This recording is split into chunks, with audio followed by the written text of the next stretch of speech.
Hello and welcome to the Lean on Agile podcast. I'm your host Shaheen, and I have a very special guest today, Gil Broza.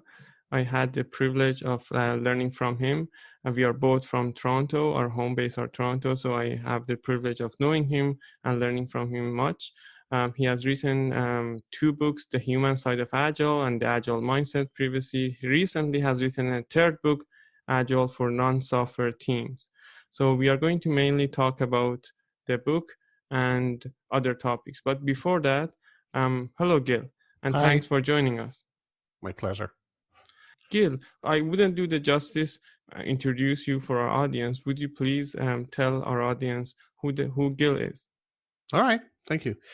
I was a developer for many years, and then I was an architect and a dev manager. And in the year 2000, I discovered Agile, really before it had the name. And I learned by a lot of trial and error, and loved it. Loved it so much that in 2004, I got into coaching. I became an XP coach at the time when XP also meant the Windows version, and that was, of course, a huge source of confusion. And later rebranded as an Agile coach and trainer, right? And that's what I've been doing for the past 16 years. I've been independent for 11 now, and I work primarily in North America. I love it that there is more and more work in Toronto these days. And I get to be here more and see my family more. Nice. Yeah. I'm subscribed to your newsletter, and by the way, guys, if you are not subscribed, subscribe to Gil's newsletter. We are going to put the link at the end of the show in the show notes. He recently wrote a newsletter about how to work remotely and how to effectively work remotely. Do you mind, before getting into the talk about the book, give us a little bit of tips or tricks on how to do that with all these challenging time that we have in our hands right now? Yes. I wrote that 2 weeks ago, I think, and it was titled "Preparing for a Work from Home Team." And I was assuming that, people would start working from home a few weeks after my email. And in fact, almost everybody you and I know, right, started working from home, 4 or 5 days later. So really the point of it was not so much, the tooling or, really how to conduct some of the practices remotely. The idea was that, you had a co-located team and all of a sudden they've become distributed. And they're not distributed in the sense that, people asked for this, right? They're not distributed because people try to have really this good, work-life balance or whatever. They're distributed usually in the same city, right? So of course, same time zone and whatever, that makes things easier. But what's not making it easier is that nobody asked for this, and people are home with their kids, just like you and I are right now, right? And all of a sudden, you can't really see them in this type of, easy or straightforward manner as just, walking up to their desk and saying hi, right? You can't really do this. So of course there are alternatives, and we're using technology. You and I are using Zoom. I don't think any of us had an account more than a month ago, right? Everybody's on it, but it's not about the tools. It's about how do we keep the team going as a team. That was the big deal. Right. And if all of a sudden we're dispersed, we're worried, we're stressed out, we can't focus. I mean, I can tell you, past 2 weeks, I can't focus on anything. Right. It's so difficult to concentrate with this huge level of uncertainty. Right. That, this to me is really what the human side of Agile means. The fact that you have workers on your team who are otherwise, conscientious and, accountable and friendly and professional. And now they're in a situation where it's really hard to concentrate and keep going as a team. And that was really the point of that newsletter. Our listeners can find it on the website at 3pvantage.com. But really the big deal is to keep checking in with people and, having frequent opportunities, and also respecting the fact that everybody is finding themselves in a situation that they don't know how to deal with, and not, springing accountability on them and expecting your burn downs to look pretty and all of that stuff. Right. So for instance, one of the suggestions I made there was to actually not use sprints for the time being, but Mm-hmm. to actually move to something that's more of a flow, not as a big, official transition to Kanban, but because it's really next to impossible to commit to anything, Right. any lifespan, in any time span, right? Right. So instead, just work in priority sequence and just take things as they go. Right. And if working from home becomes the new normal, then we'll deal with it then. Right. Then we figure out what the sprint should look like then. Yeah, absolutely. I mean, of course, you got lots of, good, solid virtual teams and they make it work, but we're not talking about normal virtual teams now. Right. Yeah. These are, forced to be virtual. Yeah. Yeah. True. Thanks for sharing that. And let's get back to the main topic of our talk Okay. about your new book. Tell us about your new book. The book has been very highly cited, very highly. I saw one of the Agile Manifesto signatory writer recommendation. David Marquet wrote the foreword for that book. It's a very heavy weighted book. So tell us more about the book. Okay. So, you and I grew up in software, right? Chances are a lot of our listeners, that's what they do, software, technology, IT, whatever.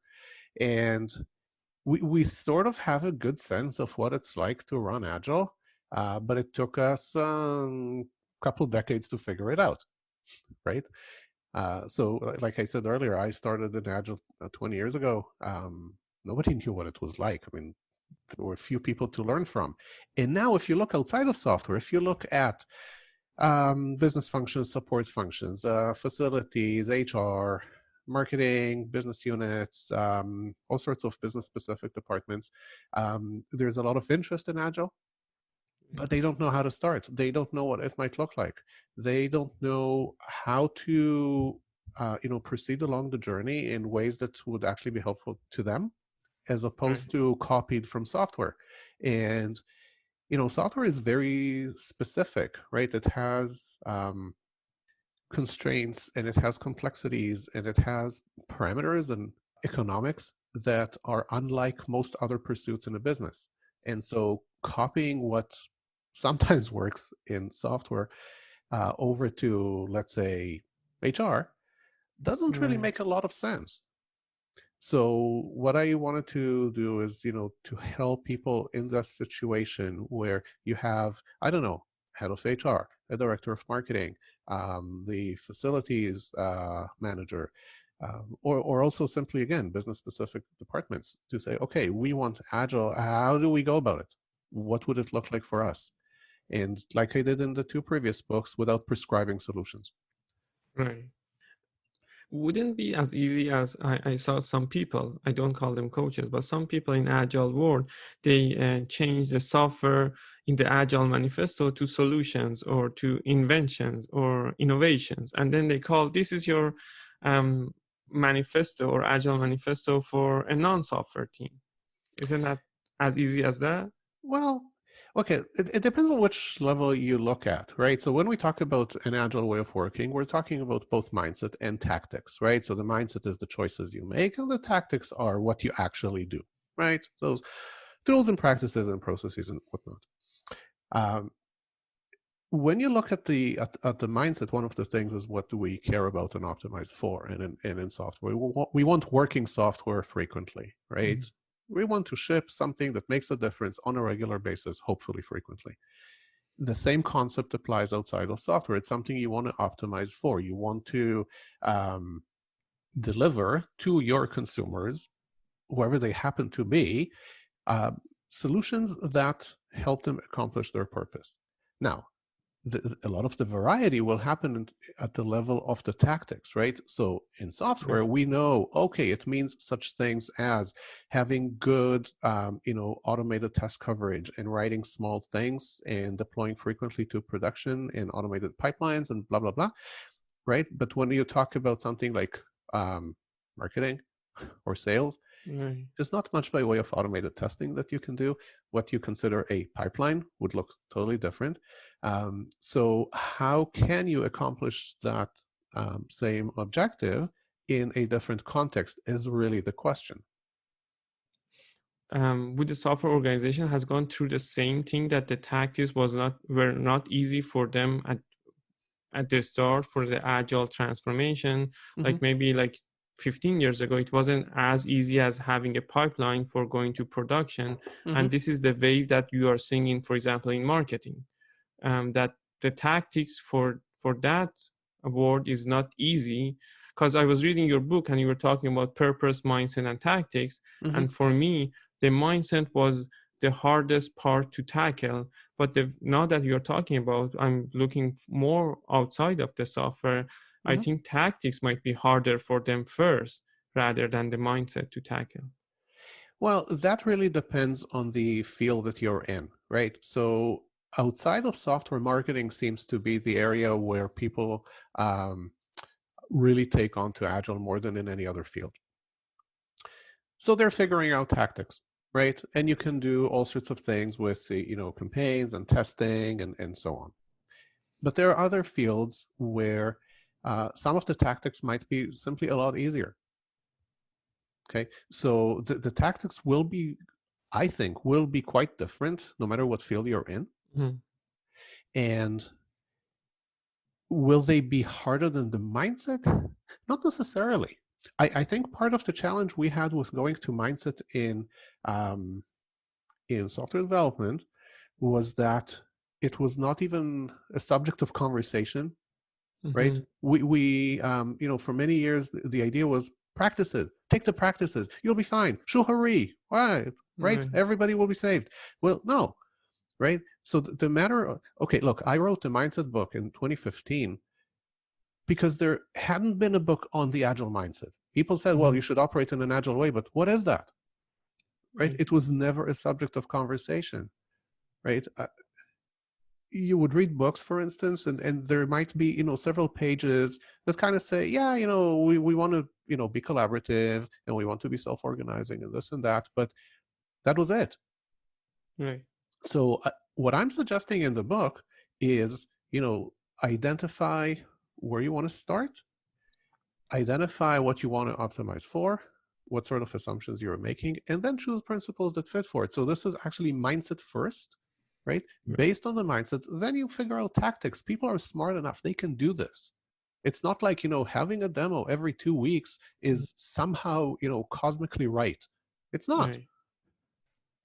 In the first chapter of your book, I read a sentence called "healthy teams that delight customers."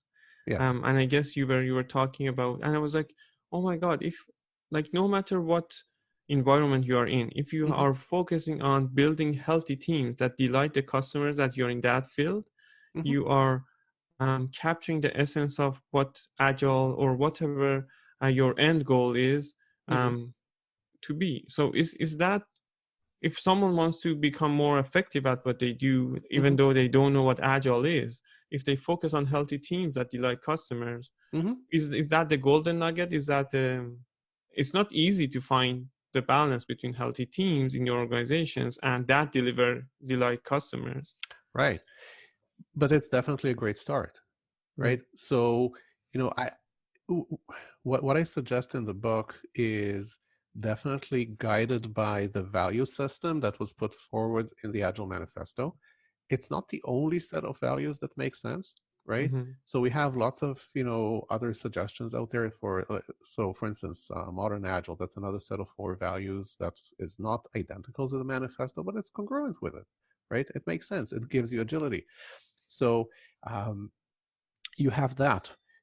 One thing that does run through all this, and you're right, is the intense focus on teams, and not just any teams that are really tight, teams that are really customer focused, teams that approach things gradually, right? Teams where people actually do have each other's backs. This type of construct, this type of team, I would say that, maybe one organization in 100 actually has it right now. So imagine if they built that, right? In software, it's sort of picking up, but even there, it's not quite that, right? A lot of teams are glorified groups. They're not really teams. And even when teams are really being teams, they're not necessarily being great teams. And a lot of times, it's not their fault. It's because the organization around them it rewards and it suppresses certain things that simply force the situation. Right. Do you want to give us a definition between a team and group for the audience that might not know that? When we Okay. talk, yeah. Well, so a group is just what it sounds like, right? It's a set of people, right? And a team, they have a shared purpose. They they have complementary skills, right? Right. They're mutually accountable, things like that. And it's funny, in a lot of my leadership courses, I actually have to make this type of distinction because a lot of my attendees are not aware of the distinction. And when I make that distinction, sometimes say, "Oh, I didn't realize that we use the word, but it's not really it. What we have is a group." I mean, you can have a team that has specialists, right? Right. But how those specialists show up and how they interact and the sort of responsibility they take for, making a difference, that will make a difference between a team or a group, right? Even the matter of the shared purpose, that is something that a lot of people get confused over. So, 25 years ago when I was a developer someplace, I was a member of a dev team, but we were not a team. We did not put anything in production. We couldn't. All we could do is go as far as works on my machine, it goes to test. And testers will then decide and so on. But we use the word team. Right. Okay. So we didn't really have that type of, responsibility for the big picture. We didn't even have mutual accountability. I had a certain set of things I was responsible for, and the other guy had a set of things that he was responsible for, and so on and so forth. And if one of them had a problem, it was not my problem. But in a team, somebody has a problem, it's the entire team's problem. True. The reason that I asked for this distinction was that in one of your pages of the book, you mentioned after you find your way, then listen to your team. You didn't mention that to listen to an individual or the highest paid person in the room or the leaders or no one else but the team. So tell us more about that. Why did you recommend that? Okay, so the book is written for a manager, not for a team member, because my assumption right now in this decade is that these are the people who are going to be reading it and who are going to try to put agility in. Okay, software is different. Now you will have team members say, "Hey, I heard about this, let's try it." But outside of it, not so yet. But I don't want the manager inflicting agile on people. There's a lot of talk in the agile community about mandated agile by invitation, open space, things like that. And even before all of this talk, it has never been my experience that inflected agile has a good track record. Right? When a manager goes to a team member and says, "Look, we're going to be using agile. Here's what it's going to look like." A lot of people will kind of take this lying down because, well, the manager, right? There's a power differential, right? They're under contract, employment or contract, whatever, right? They have to do this. But the question is, will they want to? And if they don't want to, what's the downside? And typically the downside is that people don't actually bring their best self to work. They don't try hard. They just say, "Okay, so fine, I'll do the work, whatever. I'll show up to the meetings. I'll bring the laptop. I won't pay attention. I'll just go through the motions because you told me to." And, nobody wants that, right? Not the manager, not the individual, not the company. So what we know is that when the individuals are involved in choosing how they work, the results are better. The results are not necessarily better because those people are professionals in work method design. They're usually not, but they care. And once they care and they're willing and interested to say, "Okay, I was part of this. I'm going to try to make it work. We were part of making this design. We're going to try to make it work." Then you can get some more mutual accountability. We see this effect when teams do self-selection, right? So it's no different. Right. If I understood this correctly, your recommendation would be for the manager to read the book, understand what the agile for non-software team should look like, then present it to the team and get their feedback? And no? No. Actually, the lesson to the team is chapter 3, so it's pretty early on, Right. right? The book is written kind of chronologically along the Agile journey, and so the first chapter is just what is it, why do ways of working matter, right? And Right. why there doesn't have to be just one. And the second one is, okay, what's special about Agile? And the idea is that all the manager needs to do is read these two chapters and say, okay, I was thinking about Agile because I saw, my IT colleagues, they stand up every day and they got stickies on the wall. I guess that's useful. And those chapters help, up level the understanding to, okay, what is Agile really about? And once, the reader says, you know what, yeah, I'm interested, go with that to the team. So they Right. don't know what their Agile will look like yet. Right. They don't know, and they won't okay, all the guidance I give in terms of actually designing a method is like in chapter 8. Right. Yeah. Okay, so the idea is that you have this early conversation of, team, there's another option to getting our work done. This option has a name, or maybe you don't use the name if some people have been burned. And here are some things about it that make it different.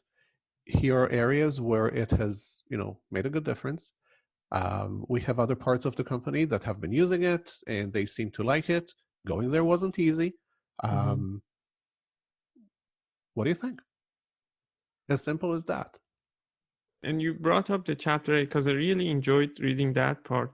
Okay. Basically, we are bouncing back between chapters, but since we brought it up, you're teaching basically how to design your own Scrum or your own Agile. I don't remember when. Way of working. Yeah. Yeah.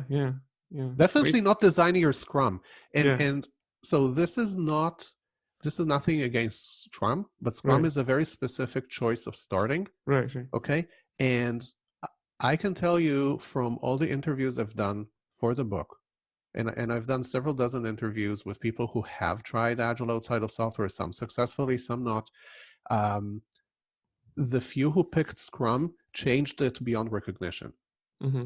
So my assumption is, like we said earlier, is that, once the thing is kind of settled, it will be your own. It doesn't have to mimic anybody's recommendation. Right.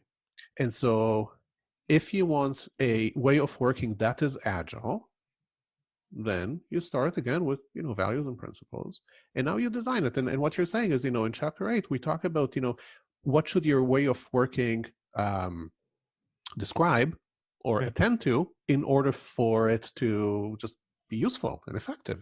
Yeah. Right. Yeah, I use the Scrum as an example. I didn't mean to design your customize Scrum, because some of the people doing that, they go to an organization, and you mentioned that don't start with frameworks or tools. Start. I don't remember which chapter was it, but you said learn enough about the Agile principles, and you gave some examples. Learn about visualization, about feedback, about cost of change, and try to make it less as possible, and then team autonomy, collaboration, all those, right? First, when I saw the chapter title, learn enough about the Agile principle, I'm like, how much enough is enough? And that was my question to you. How much enough is enough? Okay, so that was a huge question for me when I wrote the book, right? Because I didn't want to rewrite my previous book, and I didn't want to turn people off. This particular one is intentionally 200 pages, so people actually do read it, and I had to pick what is enough. Right. And so what I picked are, you just gave a few examples of what I picked. I had to choose what I considered was the bare minimum, so that what you have is in fact Agile minded, right? And not, just, a mix and match type of thing.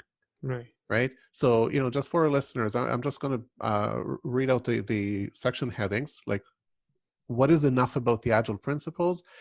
So why we should organize people around value creation, collaborating on product, service, or solutions, the matter of outcomes with value, always working on what's most important, feedback, cost of change, constraining intake, right? So not doing too much at the same time, visualizing the work, breaking it down, team autonomy, self-organization, and collaboration. To me, this set was enough so that once you kind of understand those principles, and a lot of them are not rocket science, but they're just not common. Once you understand this, you can say, okay, now I get this. Now I get this. I can see that in order to be agile, I need to do these things. How I do them? Well, there are some suggestions later, but that's it. Right. Look, I want my readers to own the results. I want them, and I believe that they can design their methods without being process experts, right? I mean, I'm a process expert. I would love to be hired to help you out with this, and if you want to, I'll come in and help you. But I think people are capable of, doing something totally reasonable on their own, okay? And they shouldn't have to, just turn to, experts to kind of hold their hands. Right. And again, going back, before this chapter, you talked about a lot about how to pick your agile and when to start agile in your organization. Yes. So tell us more about that.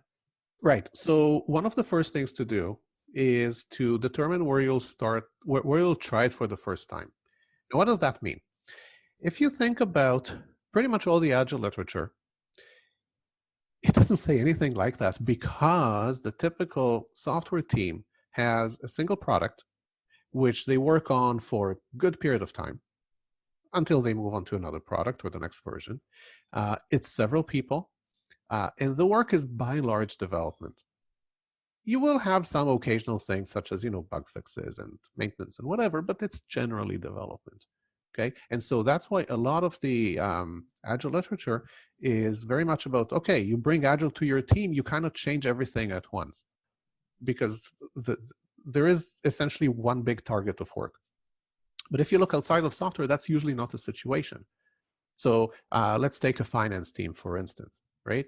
Mm-hmm. They will have some ongoing work, what they might call business as usual or operational or whatever. They might have things that are cyclical, like, reporting and filing, but they might also have projects like, implementing a new tool, right? Or creating new reports or things like that. So those are all different, and you would work on them differently.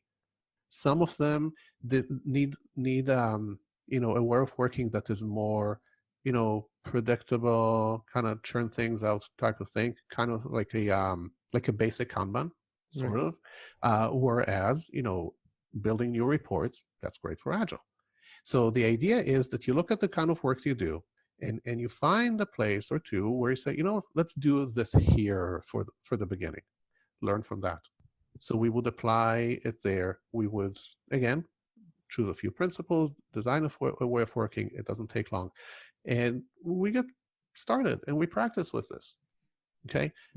If you have a marketing team, for instance, that's marketing both products and the brand, you can say, okay, let's just do this for marketing just one product.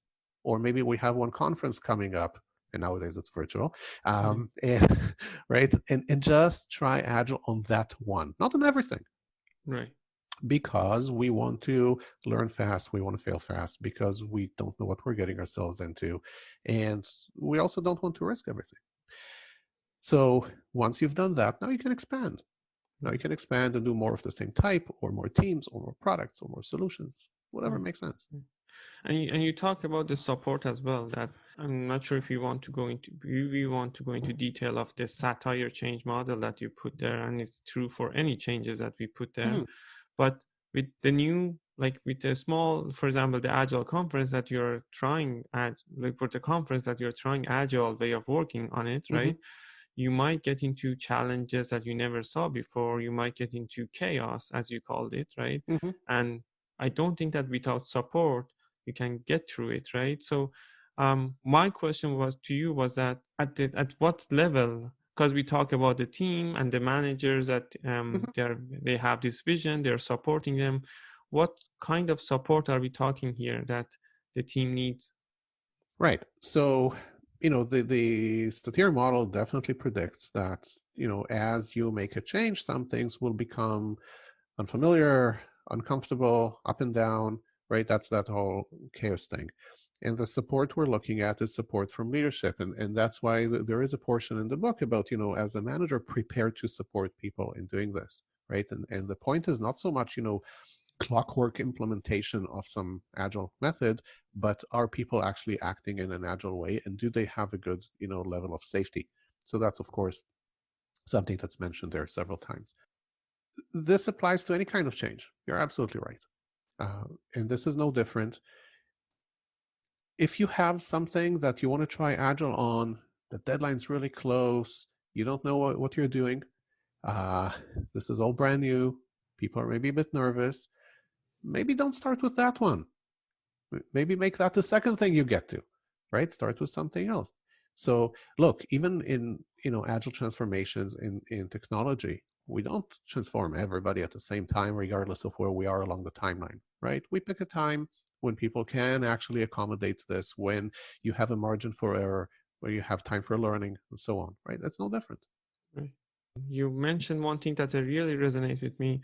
You mentioned finish a small, valuable work together. Yes. And I was in my mind, I was comparing that to, I'm sure you heard of it, Sprint Zero, when some people are talking about it, that, in Sprint Zero, we are doing all the groundwork for getting things started, which I'm not a big fan of. And when I read this, it's like finish the small thing that you can work together and it's valuable to deliver, no matter what that is. Like, you start working together. Do you want to elaborate on that more?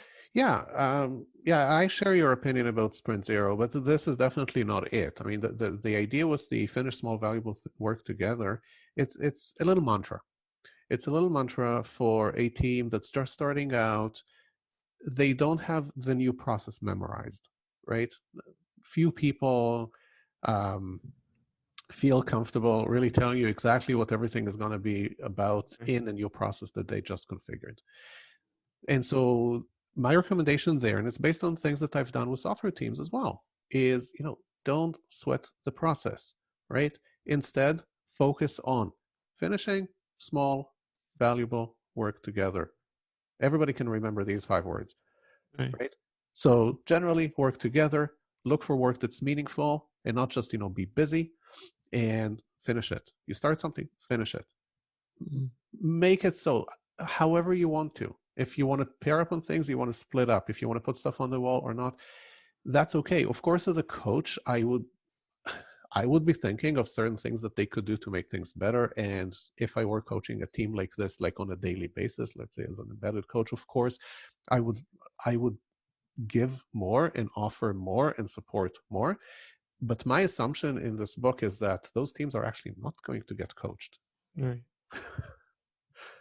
Right. So if they need to be self-sufficient, how can you do this? And by the way, that's part of the reason so many teams, they go to Scrum, because Scrum has, it's documented, right? You can say, okay, we are going to do this, and it tells us to do A, B, C, D. Okay, fine. You can come up with your own thing, but it's still the matter of, this is new to people, right? And the manager in question probably doesn't know what it should look like either, right? Yeah, so true. Design something of your own, make it small, try it out, put it through its paces, see how it plays out, right? Which, by the way, is no different than what most people do in their personal lives when they pick up something new that they haven't done before. Yeah, Try a little and they see. That's all we're saying. Yeah. 2 other things that I really enjoyed. One was about the lead intentionally, when you talked about in detail about what that means. And it was in my mind, I was comparing that with the servant leadership that sometimes people are talking about it, right? But in the support time, it's not about being a servant leader mostly, but it was like focus on these areas that you mentioned. For example, focus on works, not workers, right? Yes. Focus on looking at the system and not the people in the system. If there's any challenges coming up, and if you want to set behavioral expectations, right? Yeah. Do you want to tell us more about this lead intentionally? Because I really enjoyed that part. Yeah. So servant leadership is one form of leadership, There's host leadership, there's command and control, there's all kinds of leadership / management. The reality is that however you lead, there will be consequences. Some will be great and some will be awful, right? There will be results to what you do.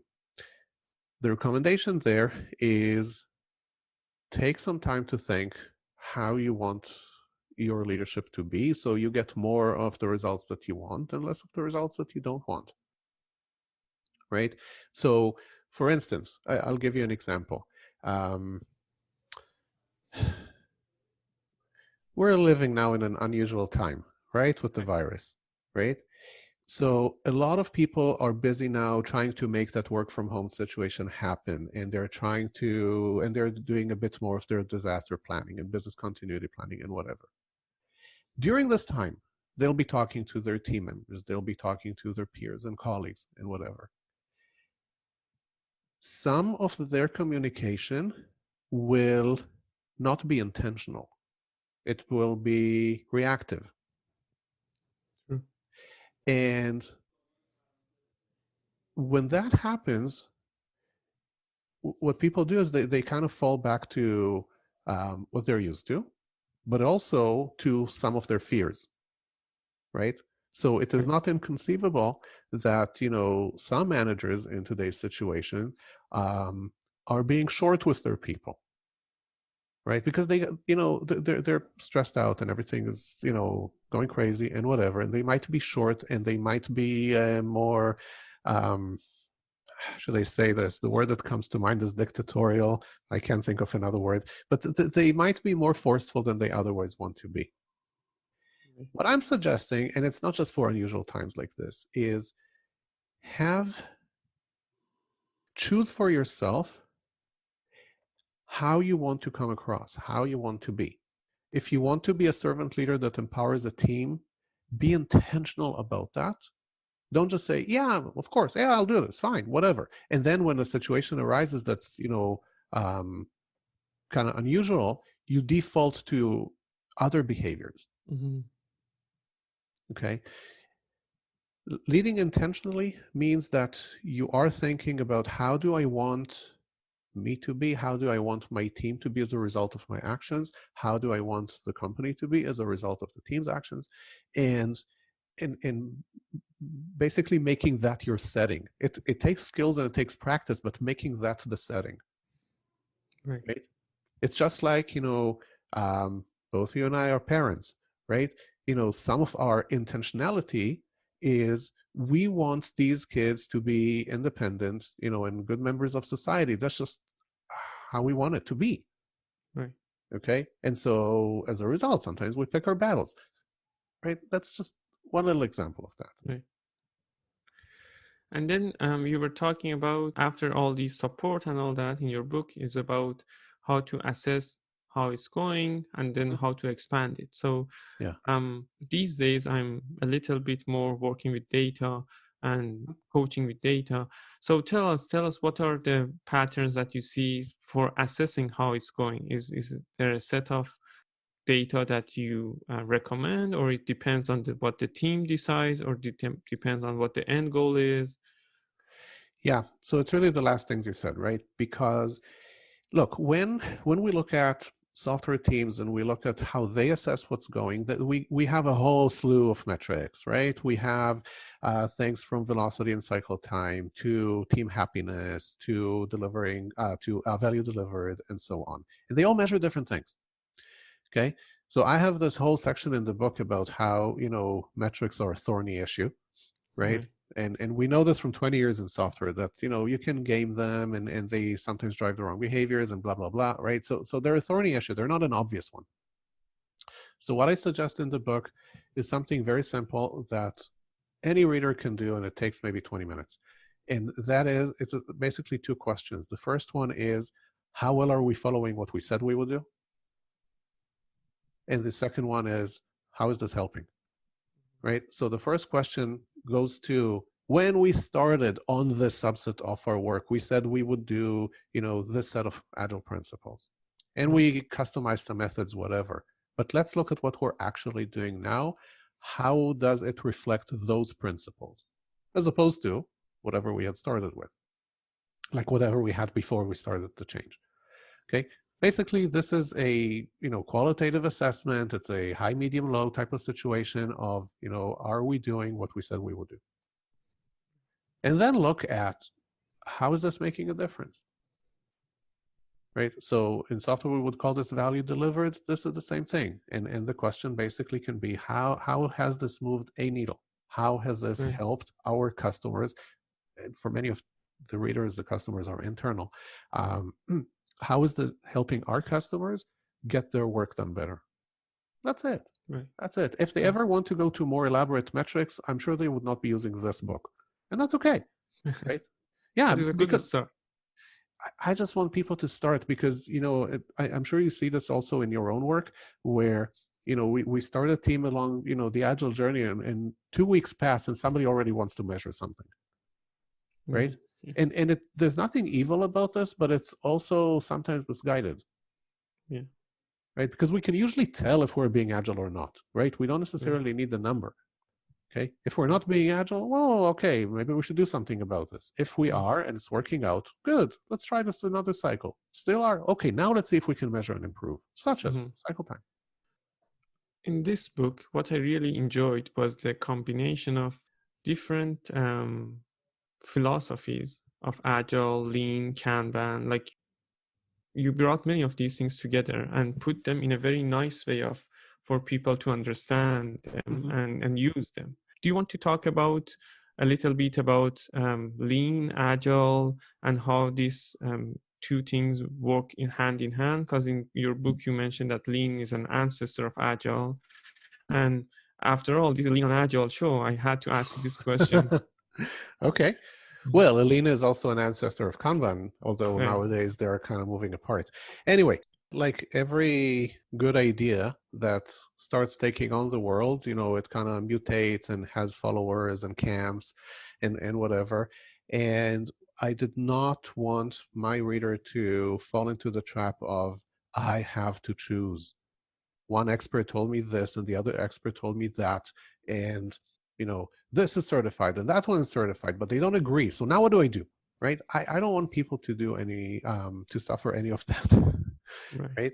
And that's why what I present there is a more of a holistic view of, agility as informed by, really good ideas from Agile, Lean, Kanban, and so on. Look, as far as Lean and Agile go, the way I look at it is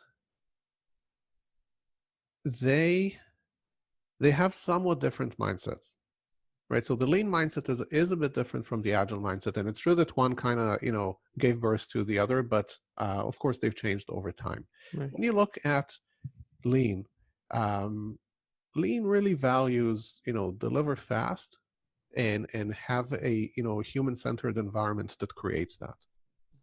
Agile takes this a step further and says, but what if we don't quite know what right is?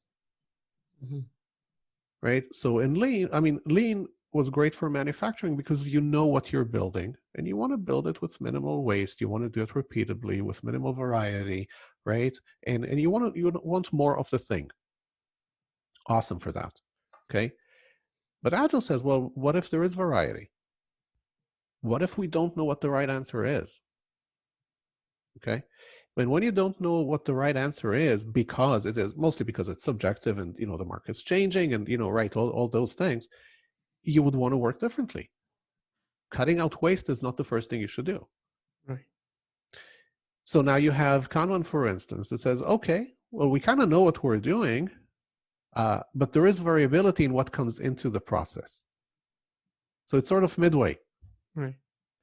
So you have these situations where, and that's where, again, the values and beliefs come in, where you say, in this situation, we have the answers up front. Predictability matters.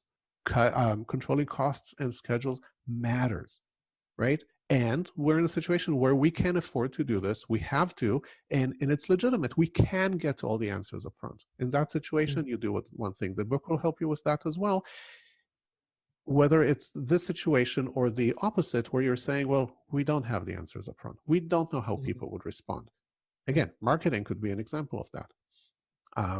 So when I refer to these things as values and beliefs, basically what I'm saying is, as a team, be explicit about what you think will help you succeed and what you're taking for granted about your situation. How you label them, if one configuration looks more like clean and the other one looks more like agile, or a third one looks more like, I don't know, like lean startup, doesn't matter. Yeah.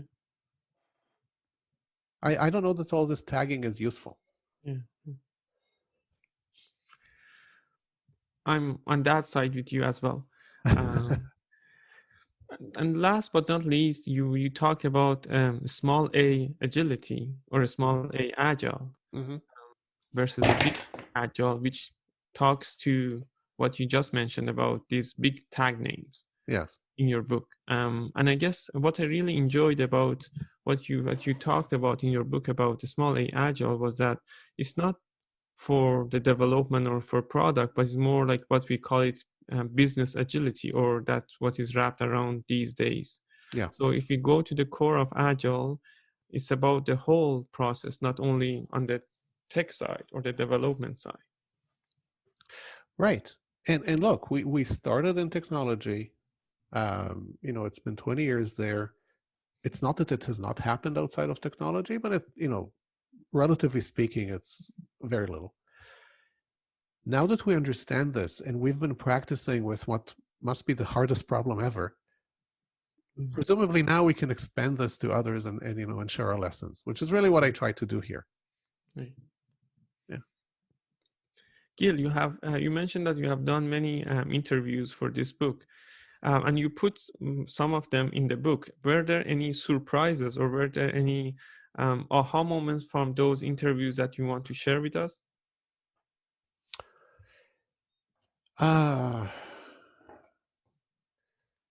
I was surprised to see that most of the attempts at non-software agile came from Europe. Okay. And not from North America. Maybe that's just my sample size, but I don't know. I mean, I'm pretty well connected to the Agile community. When I put out a request for, please connect me to people who I can interview, I got so many responses, and they were mostly from Europe. Here, well, we're in Canada, but let's say, US and Canada, I see this primarily in marketing, but, in Europe, it's been also in other places. Other ahas,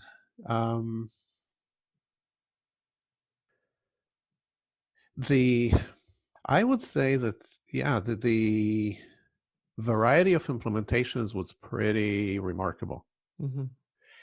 And I think it was more than half the teams that really tried to just do Scrum and very quickly moved away from it. Oh, okay. I mean, for various reasons, right? But you can still have perfect agility without necessarily having a specific structure, right? Your structure can be your own. Yeah. Does that was the reasoning behind when you talk about designing? You mentioned designing your workflow, and you didn't focus much on the process.